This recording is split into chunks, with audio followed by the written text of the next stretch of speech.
Buenas tardes, mi nombre es Tomás Alberto Mendoza Prada, soy estudiante de la Facultad de Ciencias Económicas de la Universidad del Atlántico en el programa de Administración de Empresas Turísticas. En esta oportunidad les vengo a hablar acerca del origen y la evolución del conflicto armado interno en Colombia, de sus actores y sus factores determinantes. El conflicto armado interno colombiano tiene raíces históricas asociadas a problemas sociales, políticos, económicos que se fueron acumulando alrededor del siglo XX. Uno de sus antecedentes más importantes es la violencia, el periodo de enfrentamiento entre los liberales y los conservadores durante el periodo de 1948, que dejó profundas divisiones y esto facilitó así la aparición de grupos armados. En la década de 1960 y 1970 surgieron varias guerrillas inspiradas en distintas corrientes ideológicas, entre ellas las Fuerzas Armadas Revolucionarias de Colombia, FARC, con origen campesino y una ideología marxista-leninista que buscaba una transformación del sistema político y económico. Por otro lado encontramos el Ejército de Liberación Nacional, ELN, influenciado por la Revolución Cubana y sectores de pensamiento social y religioso. Por otro lado encontramos el movimiento del 19 de abril, el M-19, que surgió con críticas al sistema electoral. Posteriormente participó en procesos de paz. También debemos resaltar que participaron otros actores como grupos paramilitares vinculados a intereses terratenientes, sectores económicos y estrategias contra insurgentes. También la fuerza pública del Estado, redes de narcotráfico que financiaron diferentes actores armados y aumentaron la violencia. ¿Cuáles fueron esos factores determinantes? Encontramos la desigualdad en la distribución de las tierras, la exclusión política, la débil presencia estatal en algunas regiones de nuestro país, el narcotráfico y las economías ilegales, disputas territoriales y, no menos importante, la falta de acceso a derechos básicos en varias comunidades. Con el paso del tiempo, el conflicto dejó millones de víctimas, entre desplazados, afectados por la violencia, desapariciones y otros hechos que realmente fueron victimizantes. Ahora bien, vamos a hablar de los principales procesos de paz desde 1980 hasta la actualidad, cuáles fueron los logros y cuáles fueron sus limitaciones.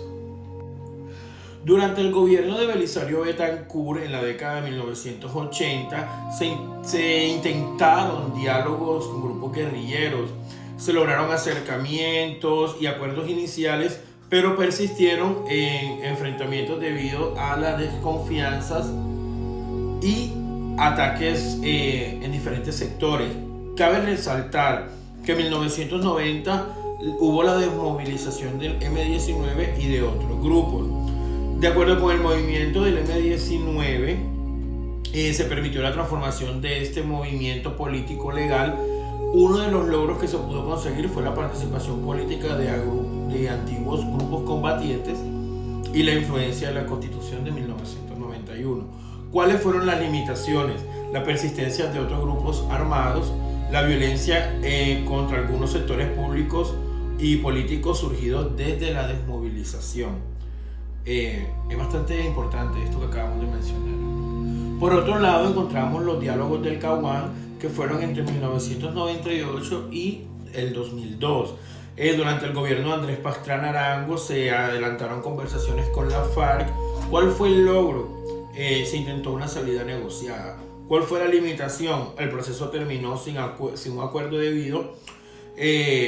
Todo esto gracias a la ruptura, a la poca confianza y a la continuidad del conflicto. Por otro lado encontramos el acuerdo de paz con las FARC entre el 2012 y el 2016, que fue durante el gobierno del expresidente Juan Manuel Santos. Las FARC firmaron el acuerdo de paz a final del 2016. ¿Cuáles fueron los logros? El desarme y la reincorporación de gran parte de los integrantes de las FARC, la creación de un sistema integral de verdad y justicia para la reparación y la no repetición y el reconocimiento de las víctimas como centro del proceso. ¿Cuáles fueron las limitaciones? Persistencia de otros grupos armados ilegales, dificultades en la implementación territorial y problemas de seguridad para los líderes sociales y excombatientes. La paz total desde el 2022, la política de paz total busca negociar o dialogar con los diferentes actores armados criminales con el objetivo de reducir la violencia y sobre todo fortalecer la presencia del Estado en otros territorios. ¿Cuáles son los retos? La diversidad de grupos con intereses distintos, la complejidad de lograr acuerdos duraderos. Esto es muy importante. Esperemos que se cumpla y que se lleve a total cabalidad. Ahora vamos a hablar del sistema integral de verdad, justicia y reparación y no repetición y la función de la JEP. El sistema integral de verdad, justicia, reparación y no repetición nació del Acuerdo de Paz del 2016 y busca garantizar los derechos de las víctimas. ¿Cuáles son sus componentes? Encontramos como primer componente la Comisión del Esclarecimiento de la Verdad. El segundo componente es la Unidad de Búsqueda de Personas dadas por desaparecidas. El tercer componente es la Jurisdicción Especial de la Paz. El cuarto y no menos importante es las medidas de reparación integral de las víctimas, que este incluye acciones de reconocimiento e indemnización, memoria y garantía de no repetición, y por último encontramos la garantía de no repetición. Esto pretende evitar que las causas que originaron la violencia vuelvan a producir nuevos inicios o ciclos de conflicto. Es bastante importante. Como reflexión personal, el último punto que se nos pide en esta tarea asignada es cómo puede la Universidad del Atlántico consolidarse como territorio de paz en marco de la paz total. Bueno, mi breve reflexión acerca de este tema es que la Universidad del Atlántico puede consolidarse como territorio de paz fortaleciendo la